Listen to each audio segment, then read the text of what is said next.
Hi, this is Steve Delia, and we're here December 27th, 2017, and the interviewee gets interviewed. And my interviewer is Mike Cohen. Well, thank you, Steve.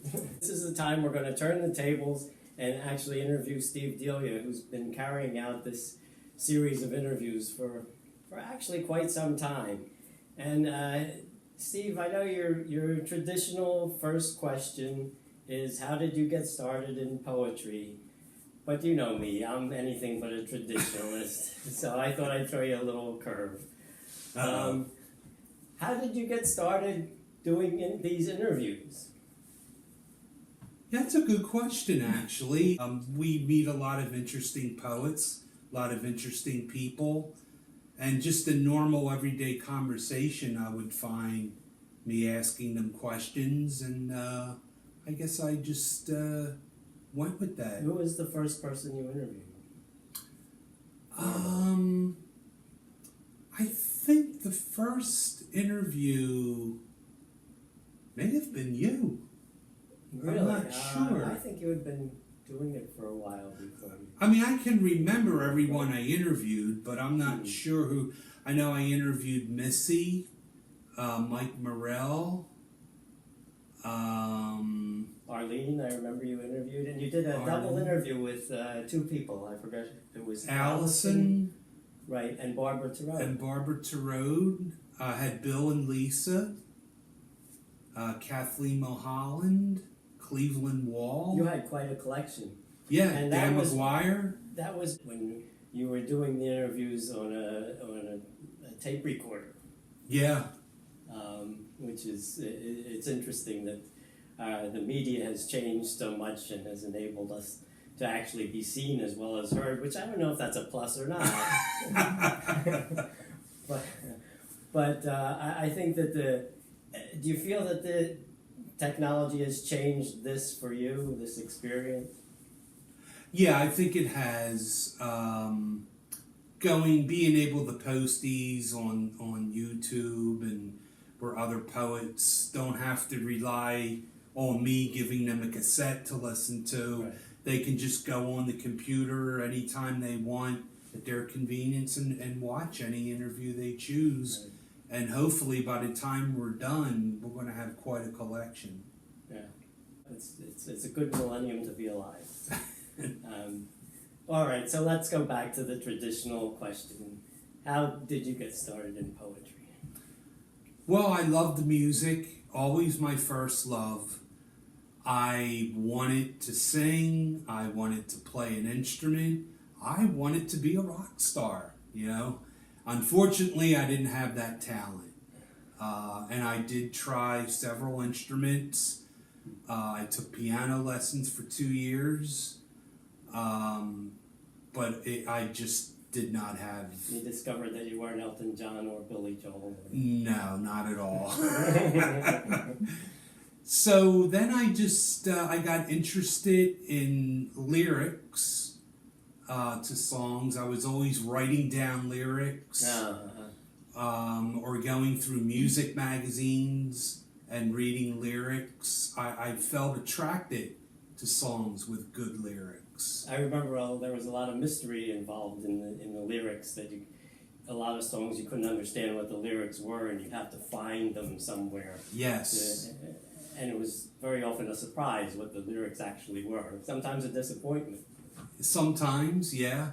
But I remember 1978, I was working at Universal Records, and one of the guys I worked with, an old hippie type named Tom, he lent me some records, and he lent me John Lennon Plastic Ono Band.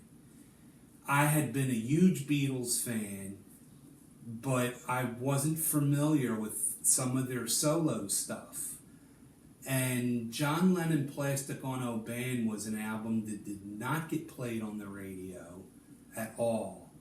It was very raw, very underground, and when I listened to it, it blew my mind. and I thought, I want to write like this. Oh, so it was his lyrics that really That got album you in as far as- particular. I mean, there were lots of other things, but that album, that was the album that moved me directly into the poetry. That's interesting. I find that there's very often a poet or a songwriter that sort of inspires you, that makes you want to write, that triggers that, whatever that is, that says to you, oh, I want to write something like this. And a lot of times you do end up writing in that voice that is a similar tone to what you're hearing, but it doesn't necessarily have to be. What was your first writing like?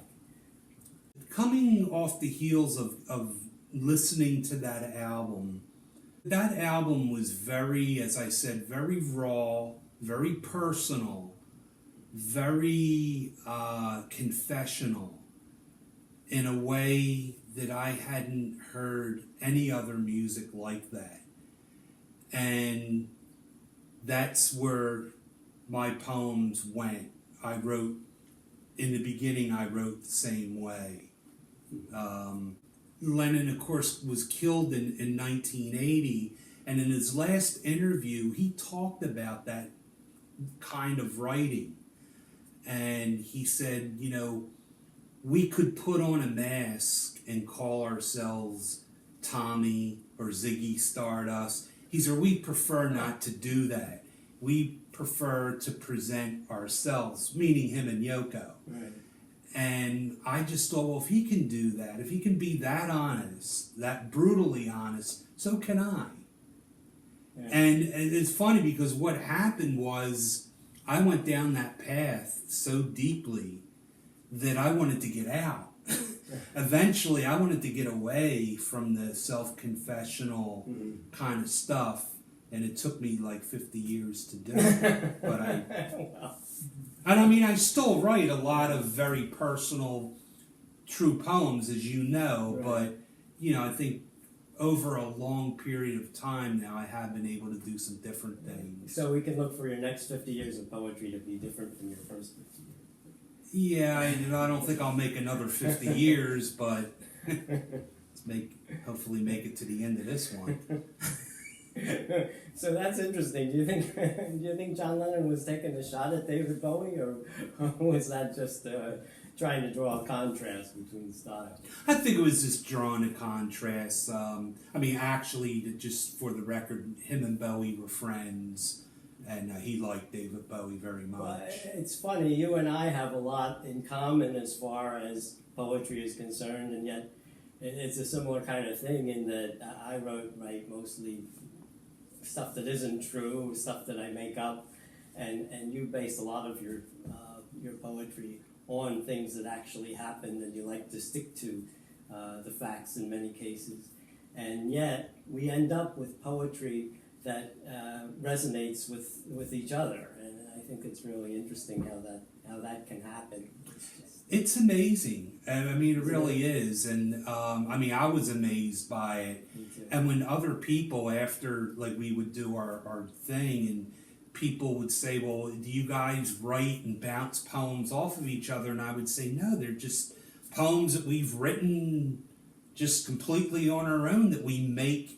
Somehow they fit. They do fit very easily. easily. It's also because each of you has written at least 500 poems. It helps that we have a stock and store Right. to draw from. I think it'd be interesting to go back and see how many poems I've actually thrown out over the last 50 years. There's probably a lot of similarities in the stuff we've thrown out, too. If they ever get together in the trash. Tell about how we did start to do our poetry, our tandem poetry programs. Joanne Leva had us do a reading together. I believe, if my memory serves me right, I believe the first one we did was Barnes and Noble Jenkintown. Yes. And it was your idea to do this kind of back and forth thing, and it just took off from there. I think we both equally enjoyed it. I liked the whole thing. I like, not only did I like the segues and how the poems fit, but I like the fact of just, instead of me getting up there and doing my thing, you know, for my 30 minutes or whatever, it's nice to share the stage that way with somebody. And I actually prefer it that way. You don't feel like you're so much by yourself up there. It's a neat little side insight too, that because you are bouncing it with someone else, it sometimes makes you see something else in the poem that you didn't see originally. I found that very interesting. Yeah, it is.